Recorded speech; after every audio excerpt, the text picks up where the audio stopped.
Welcome to Go Get Great, the podcast for aspiring entrepreneurs and ambitious small business owners. I'm your host, Brittany, owner of Brittany Miller Socials and mother of 3. Go Get Great is all about helping you make life and business work together. You'll learn about the fumbles that helped get me and my guests to where we are today so you don't have to make them. So come join the journey with Go Get Great. Good morning, and welcome back to another episode of the Go Get Great podcast. Today, I am joined by guest Sarah Mosser, and she is a CPA turned virtual bookkeeper for creative entrepreneurs and service-based businesses, which I know most of you are. She helps entrepreneurs navigate the numbers side of business so that you can focus on your true passion. She has more than 5 years experience in the corporate accounting world, but she really fell in love with small businesses and being able to feel like she was making an impact, something that a lot of us can relate to. Now she educates and empowers entrepreneurs on managing their money with confidence, and I am so excited to have her on today because we are going to have a fantastic conversation about all things numbers, and you guys know that that is not one of my favorite topics.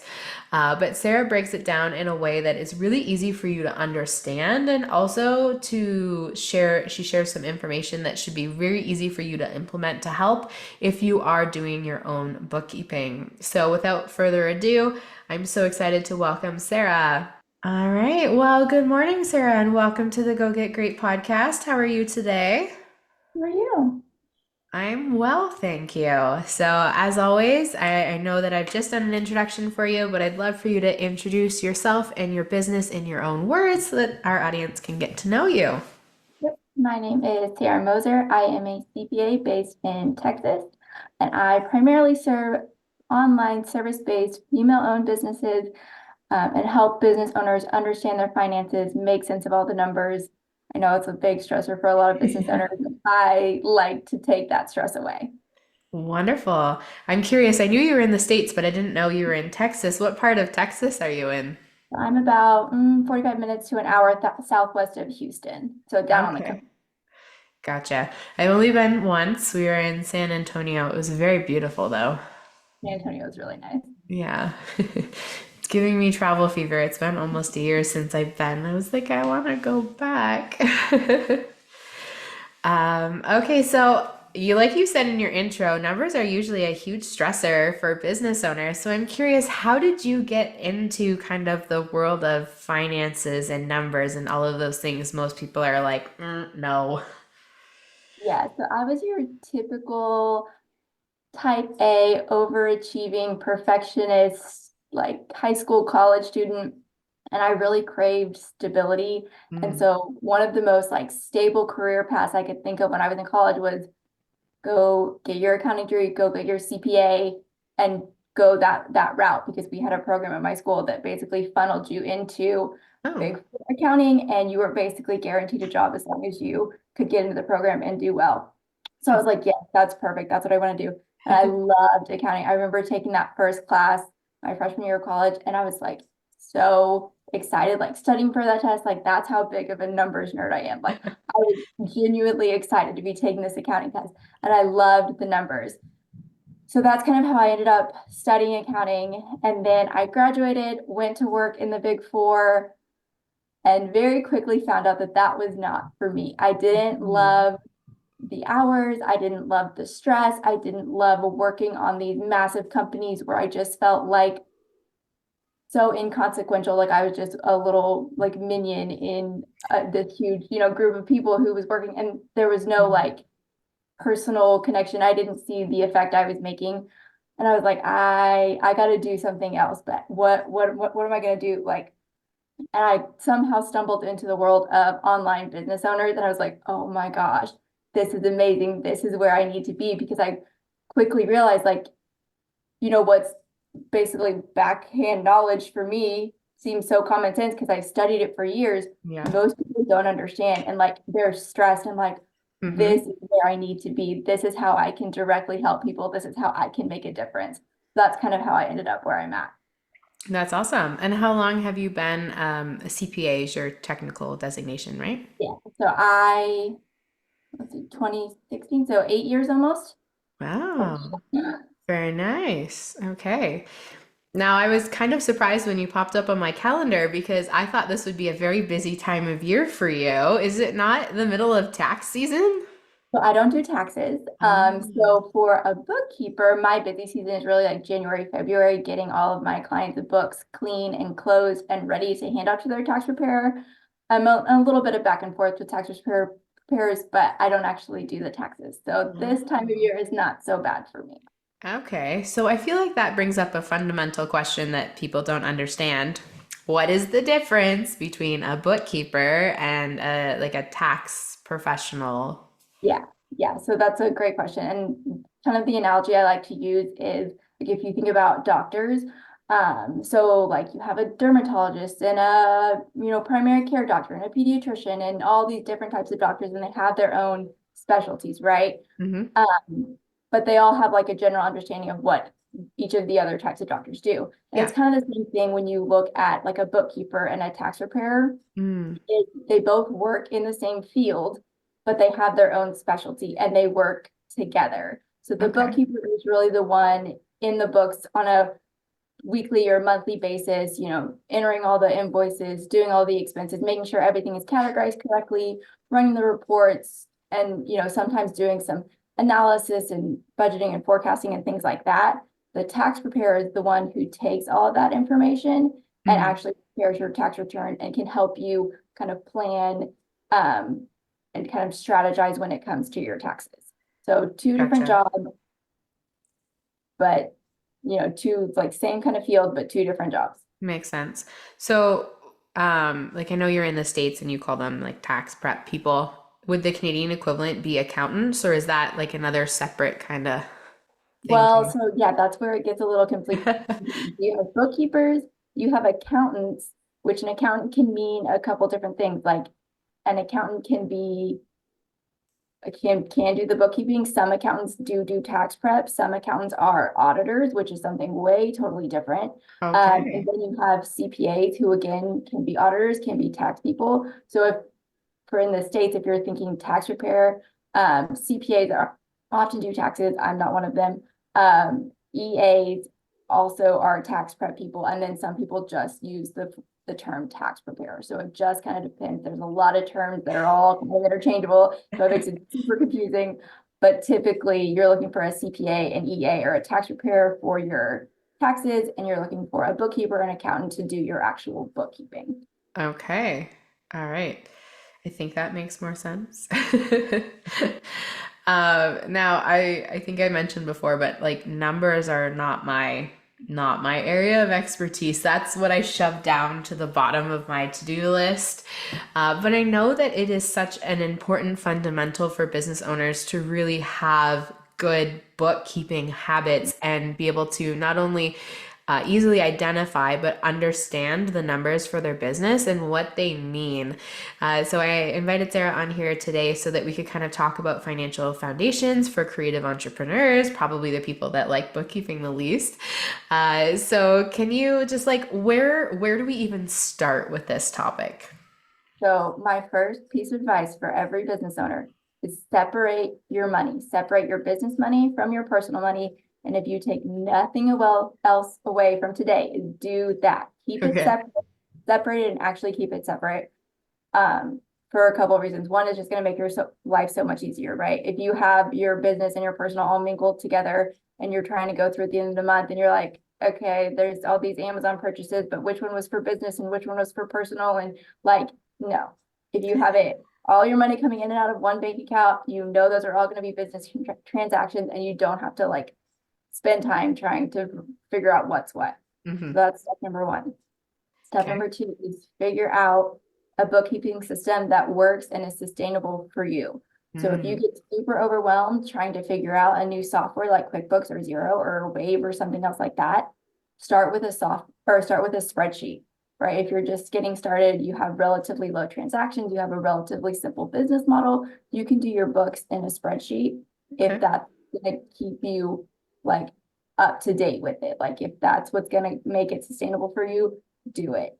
And it doesn't have to be complicated, right? In reality, all it comes down to is making sure you have all of your income recorded by category and then all of your expenses recorded by category. Really is not much more complicated than that. But make it sustainable and make it something that you're going to keep up with. And one of the things I like to do to kind of incentivize myself and really any other business owner to do it is to make it like a fun, enjoyable experience. So I call it Finance Friday. So I do it the first Friday of every month, and I set a little date on my calendar, and I, either go to a coffee shop and work from there for the day, just as like a little special treat, or if I'm working from home, I'll, make a special coffee, or if it's at night, like get a glass of wine, turn on my favorite music, like cuddle up in my like soft, cozy blanket that I had back here. Just like make it like fun and enjoyable so you're not dreading doing it. Okay, that makes sense. And it's also comforting to hear you say that you do this once a month. So, like, this isn't something that we need to be doing like once a week or every couple days. And if you want to do it once a week, it does make it a little bit faster. But if you just want to do it once a month, that's fine too. Really, it comes down to like volume. If you have lots and lots and lots of transaction, I would probably recommend you do it more often just so you're not stuck with a lot at one Okay. time. Just kind of break it up to make it easier. But yeah, if you just want to do it once a month, but I would suggest at least once a month. Okay, that makes sense. See, it seems so simple. So why is it so difficult for us entrepreneurs to like make that commitment and then go and do it? Not the like fun, exciting stuff, right? Like it's not, I don't know. Mhm. I think it's fun. I think exciting. I think the numbers tell a story, but lots of people get scared. And I think it's one of those things where there's almost some fear because you feel like you're making money and you're making all these sales and everything feels like it's going great. But what happens if I really sit down and look at it? And what if maybe I'm not doing as good as I think I am?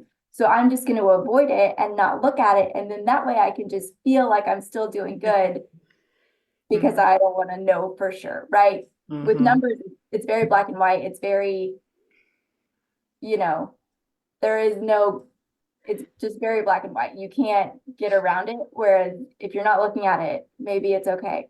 But at the same time, if you're looking at it and you go, oh, well, maybe I'm not doing as good as I thought I was, but here are some changes I can make that can get me going in a better direction. Right? Mm. So avoiding it isn't going to get you anywhere. But just taking the step, looking at it, facing your fears, and facing the boredom that most people think the books are, will truly do so much for your business and help you take things to the next level.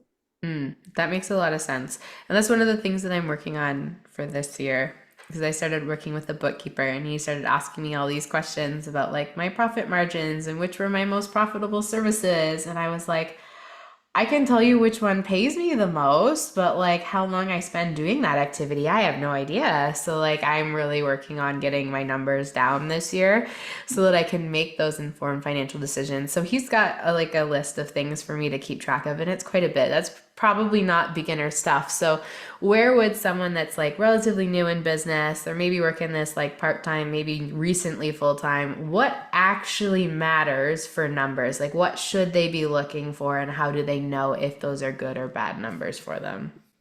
So good and bad is kind of subjective, right? Everyone has different goals, everyone has different financial needs. So that is very personal to you. Mm-hmm. Um, the most important number, a lot of people really get hung up on sales. They're like, Mm. yeah, I want to make $100,000 in sales this year. I want to make, X, Y, Z in sales. But that's not the number that matters, right? Because you could make $1 million in sales and at the end of the Yeah, month still be at a loss if your expenses are exceeding that. it's So the true. real important number you want to look at, the number that really matters is your net profit or loss. So that's, your sales minus your expenses equals your profit. So Okay. that's kind of the key number.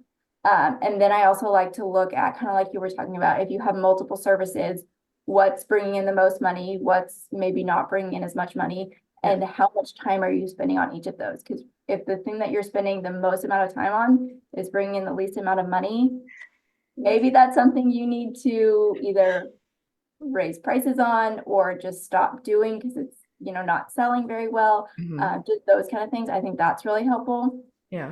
And then expenses.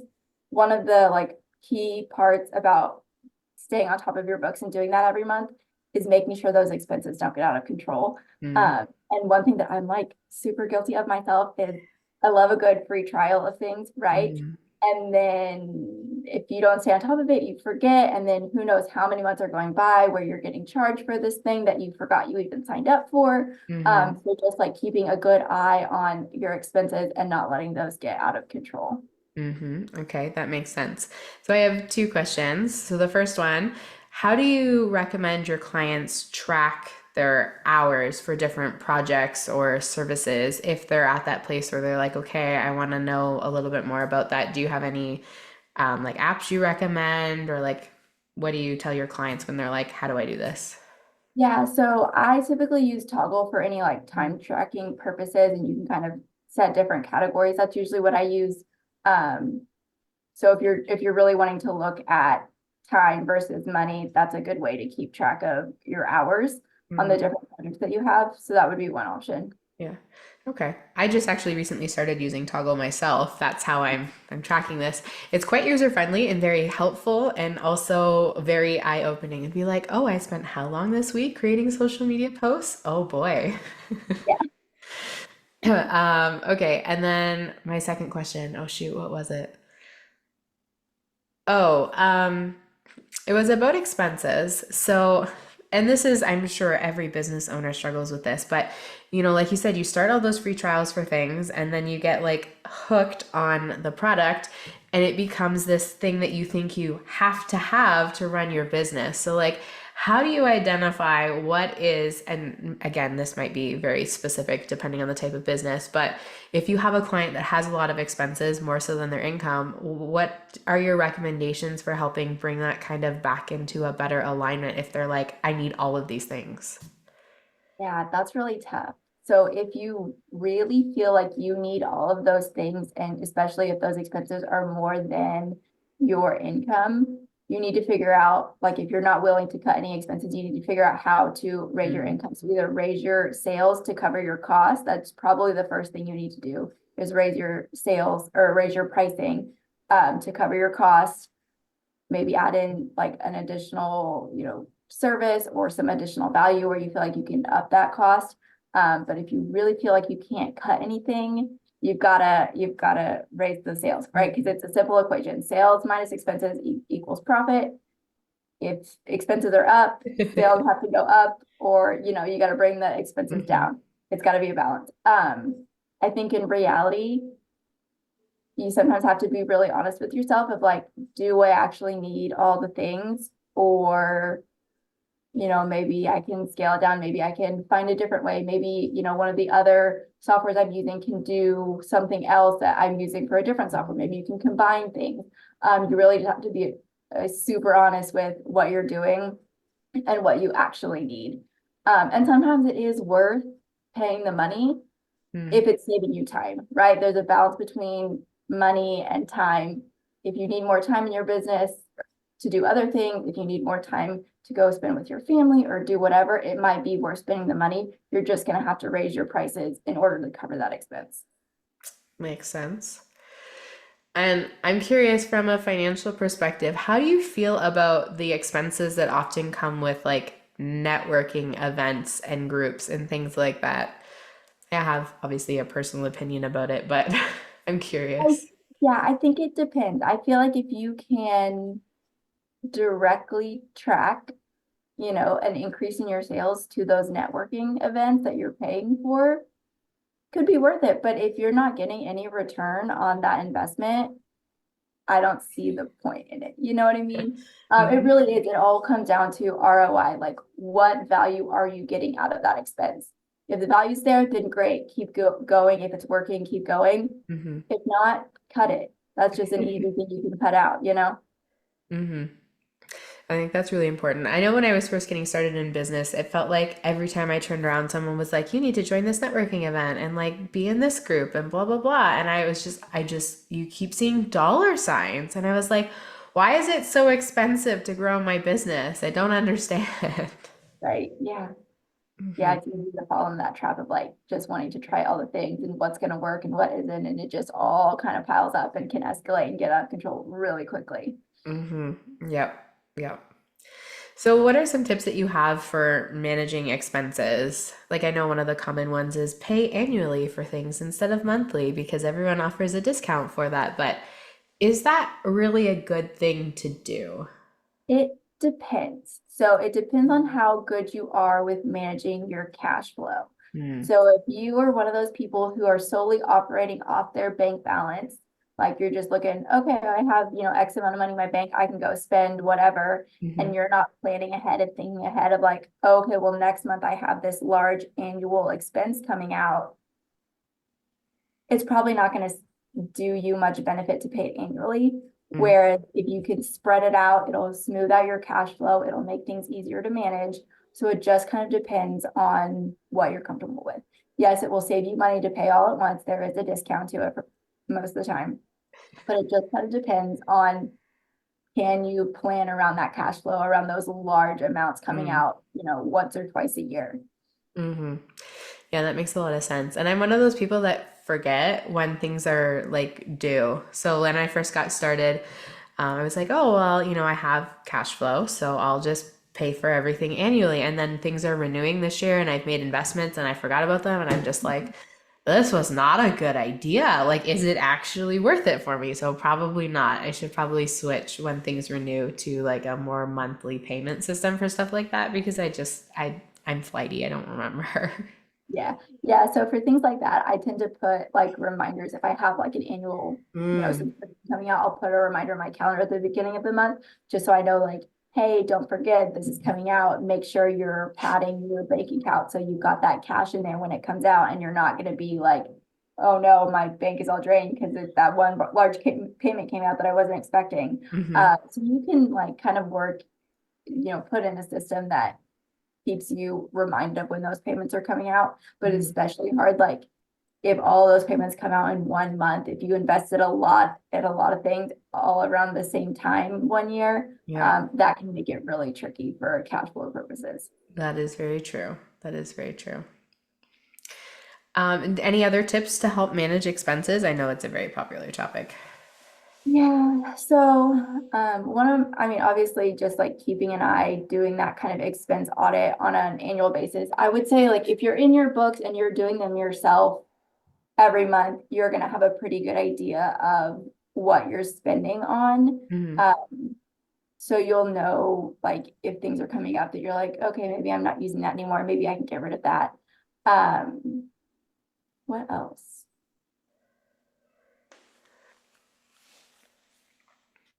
Hmm, that's a good question. I think it just kind of, you kind of have to be just, realistic of the return. If you hire a VA, what are you getting in return of Hmm. that? If you hire, if you start outsourcing all of these things in your business, what is the return? That's kind of the important calculation. Because if it's costing you more than what you're getting in return, not worth it. So that's one thing to always be mindful of. Hmm. Yep, that makes sense. I recently went through that. I hired an employee, and the onboarding process took a little bit longer than I thought, and the ROI was not as high as I thought. Yeah, that can happen. And I don't know, you just kind of have to sometimes learn from your mistakes, and you'll know Hmm. better for next time, and you'll be more prepared. And Hmm. it just kind of is what it is sometimes. Yeah, makes sense. So I saw a social media post that you put up. I don't know when it was, but it was the four things that you should be doing every month to stay on track. And I feel like that is part of the financial foundations for creative entrepreneurs topic that we're talking about. Can you share what those four things are? Oh gosh. Okay, hold on. So look, Okay, no worries. let me look it up.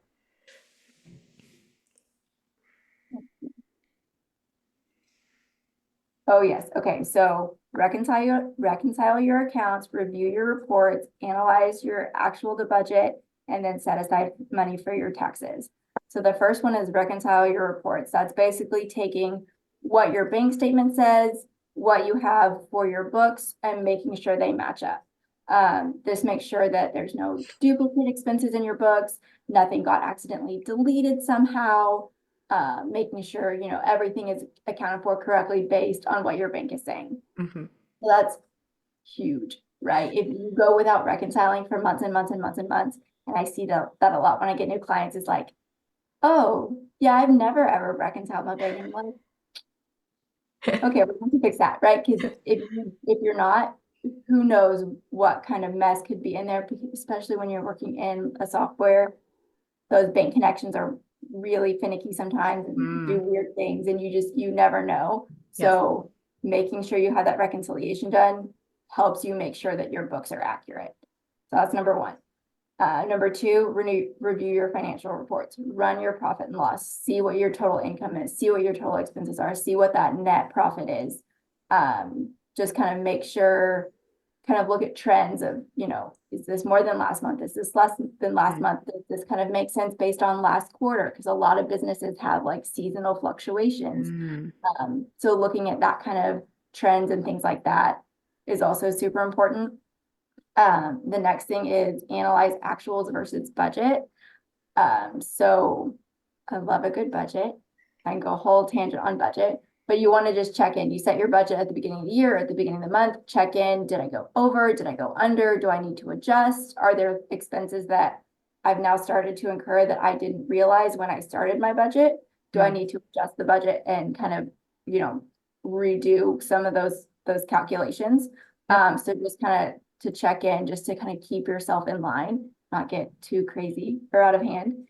And then finally set money aside for taxes. So no one wants to be hit with like a really large tax bill at the end of the year. Oop. And you're like, where's this money gonna come from? I spend all my money throughout the year, right? We don't want that. So I typically recommend 20-30% you set aside. I like having it in a separate bank account. So I have my operating account and then I have my tax savings account, and I just take, 30% of my net profit for the month and move it over to that tax account. And Yep. that way it's there when tax time comes, it's just sitting there waiting for me and I don't have to stress about it. I think that's good. I have occasionally dipped into that for investments, which is not fabulous. So I have heard some people's advice, which is to put it into not only a separate account, but like actually a separate like bank. So you can't see it when you sign in to do your transactions. I was like, oh, that's smart. Out of sight, out of mind. If you do that separation, that can definitely help. hmm Now you said you could do like a whole tangent on budgeting, so you don't have to do a full tangent, but like what are your tips for setting a budget as an entrepreneur? Because I feel like every other month my expenses and income are different. Yeah, so I call it backwards math. I like to start at the bottom and work my way up. Mm-hmm. So first I figure out kind of what are my goals? What do I personally like? Everyone started a business for a reason.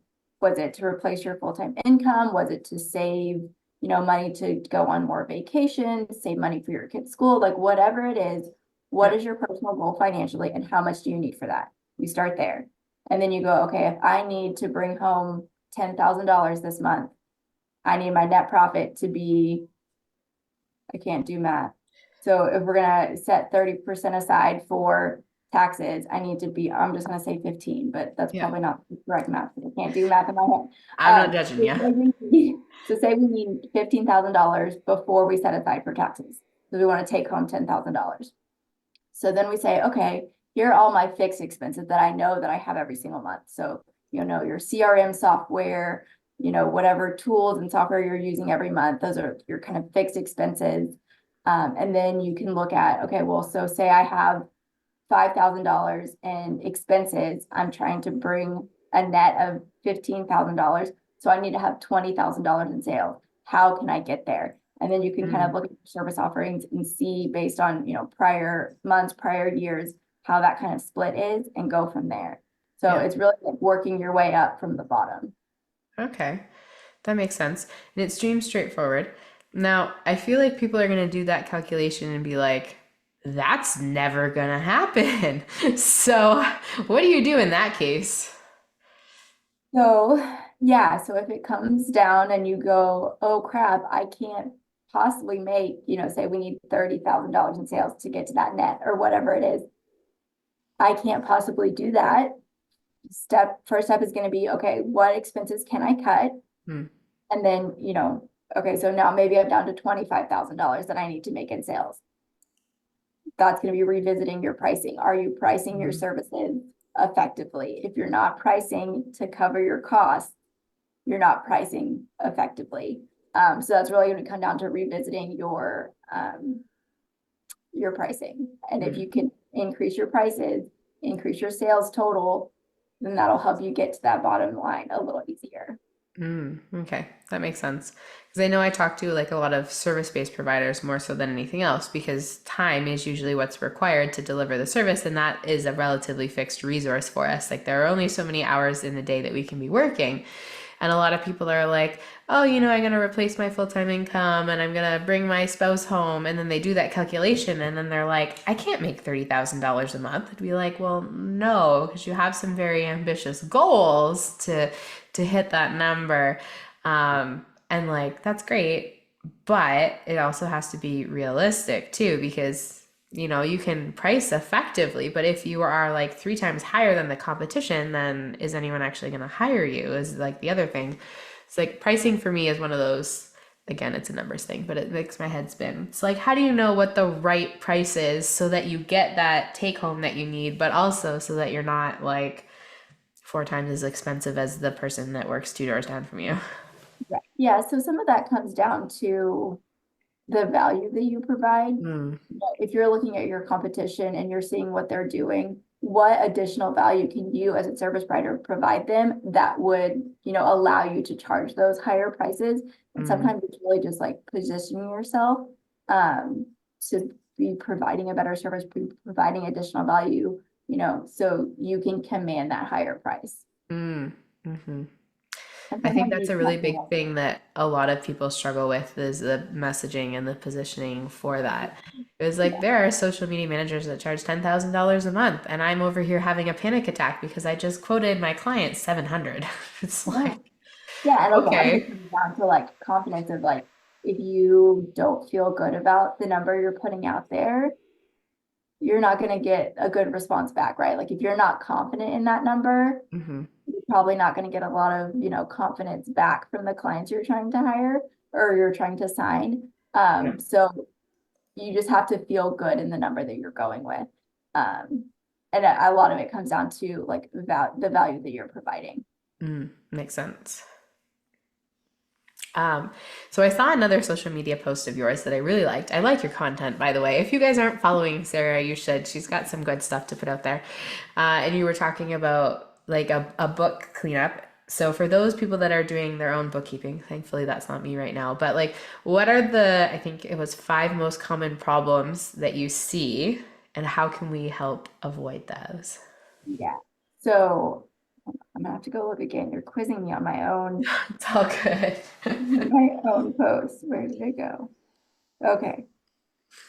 So, oh yeah. So number one, unpaid invoices.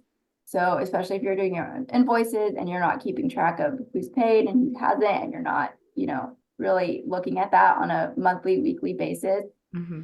there's probably going to be some things that slip through the cracks, and there is nothing worse than doing the work and not getting paid for it. Mm. Uh, so looking at your accounts receivable every month and making sure all of your invoices have been paid, following up with the ones who haven't, that's always big.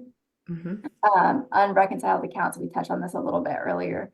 Uh, you can miss a lot of things without reconciling, right? So again, it's comparing your bank to your books, making sure they match up, making sure nothing went wrong, making sure that bank feed is working correctly because lots of things can go wrong there. Um, the next one, and this is the one that I see a lot that really we gotta work on. This one's big, is personal expenses. And again, Hmm. we kind of touched on this earlier, is you have to keep them separate. One, at least, if you're in the US and you have an LLC, legally you have to keep it separate. But two, just for the sake of having actually clean, accurate books and not having kind of it all entangled, you don't want those mixed in there and you don't want those showing up on your profit and loss because those aren't business expenses. Mm. And a lot of people will miscategorize those.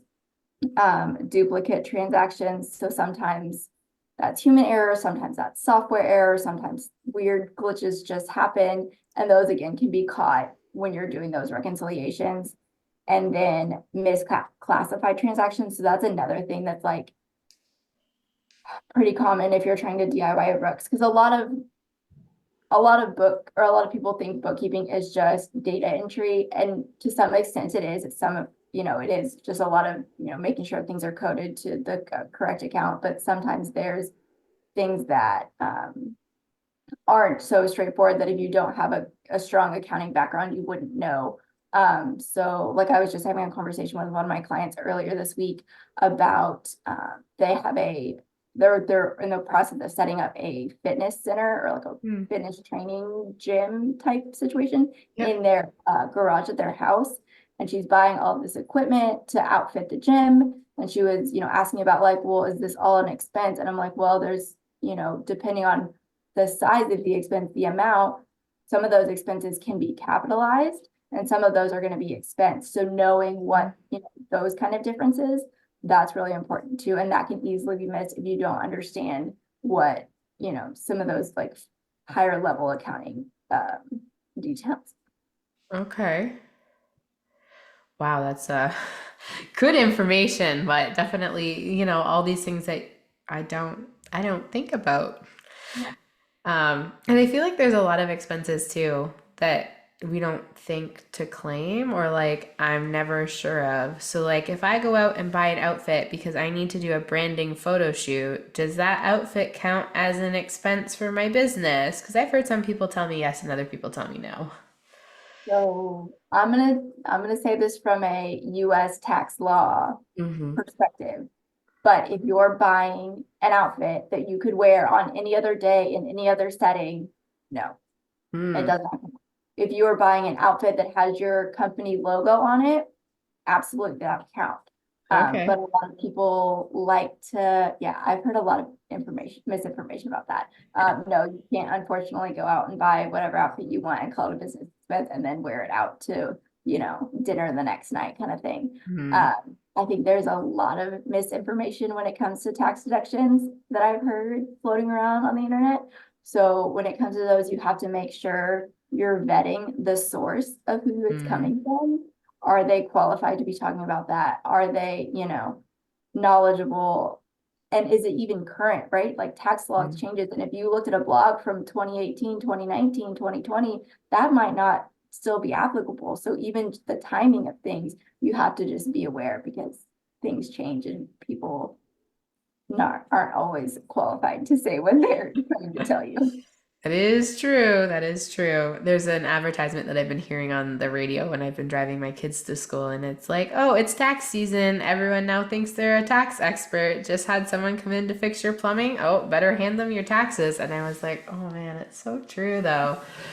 Everyone's like, oh, I know. And I was like, there's just so much, especially with a business, that you really should have a professional do it for you for stuff like that because I mean, if not that anyone ever wants to get audited, but I feel like if you're going to get audited, you have a higher chance of being audited as a business than as an individual.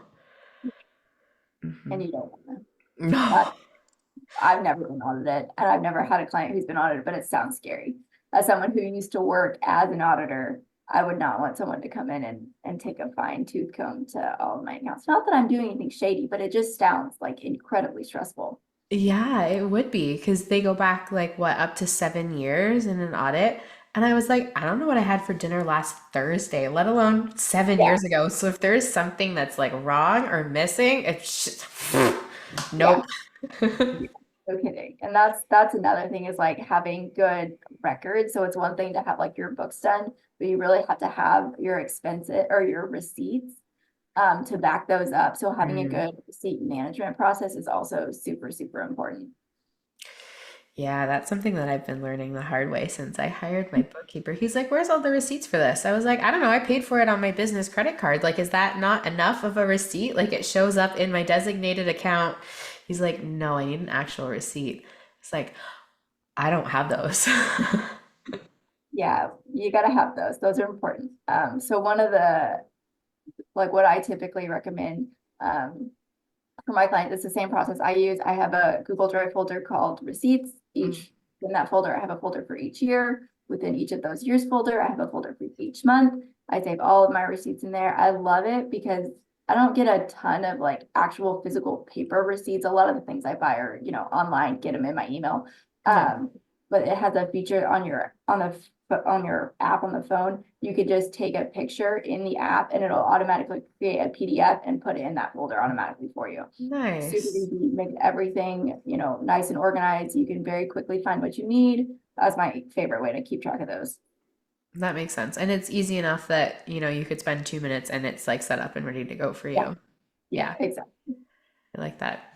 So I know you're also a mom because we were chatting about this before we hit record. So I'm curious, is there anything about being a mom that has helped you as a business owner? Oh, that's a good question. I feel like communication, right? Mhm. Toddlers, so he's 2.5. We're really working on our communication skills right now. He can't always clearly get his message across. He doesn't always understand what I'm saying. So really just like, understanding and like communicating, that has been a really big game changer for how I talk to my clients of like, Mhm. I have a background in accounting. I understand this. I'm using maybe sometimes words that they don't understand, some jargon that they don't understand. So sometimes it's like, oh, okay, maybe I need to explain this a little bit better.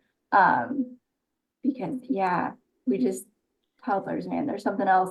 Mhm. But yeah, just like actually having really good, clear communication has been big. Yeah.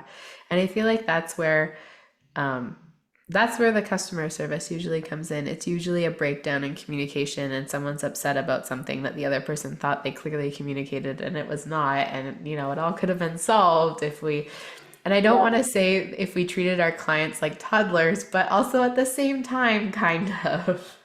Yeah. And not in a like degrading, talking down way, just being very clear and very precise. Yes.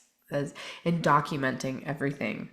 It's like, I like email communication because then I always have something to go back to. And it's like, what did I say in that discovery call 2 months ago? What did I promise this client?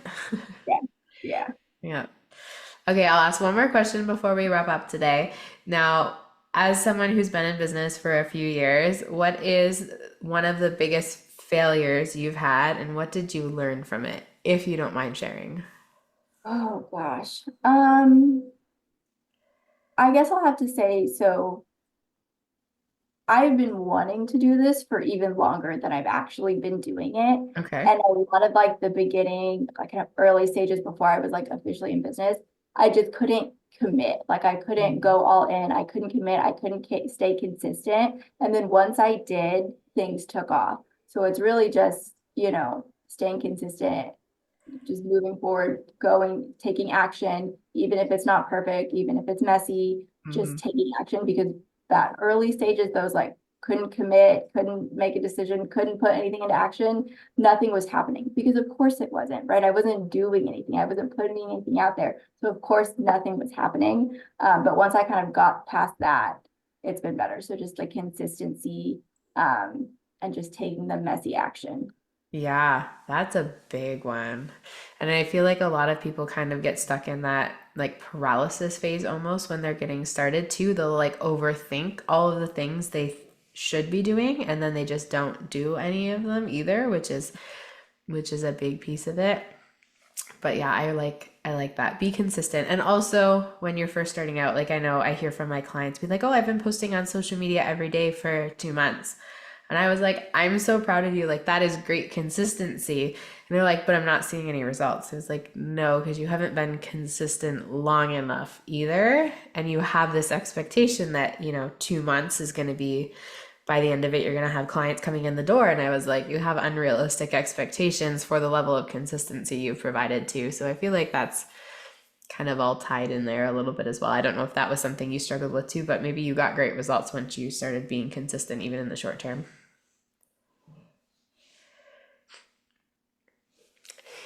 So, quickly before we wrap up, I would love for you to share with the audience any final words of wisdom that you have and also how they can connect with you if they're interested in learning more. I think I did see a bookkeeping checklist somewhere too. I don't know if that's a resource that's available for people. Yep. So I primarily hang out on Instagram at Sarah Moser CPA. And if you look at the link in my bio, there is a bookkeeping checklist freebie. So it'll give you exactly what you need to be doing every single month to get finances under control and feel confident in your numbers and make everything run more smoothly and take all the stress away, because you don't need to stress about it and it's going to be okay. You can do this. I love it. I love it. I haven't downloaded your checklist, but I'm sure it's full of wonderful wisdom. So I'll make sure that I put a link to that in the show notes as well for anyone that's listening and wants to grab it. And I'll put Sarah's social media handles down there too. Like I said earlier, she has some great tips and content that she puts out. So definitely someone that you're going to want to follow on social media. So thank you so much for being here with us today, Sarah, and sharing so much wisdom about getting started and laying a good foundation for creative entrepreneurs, and also making it seem I'm going to say digestible, but like easily actionable without feeling overwhelming. I think for me, that's the big one. So thank you so much. I really appreciate it. Thanks for having me. You're welcome. All right. And for everyone listening, thank you for listening. And we will see you next week on the Go Get Great podcast. Thank you so much for tuning in to Go Get Great. I hope you found some useful tips and tricks that can help you make life and business work together. If what I said resonates with you, please share it on social media, and don't forget to tag at Brittany Miller's socials so that I can celebrate you for taking those first steps towards achieving greatness.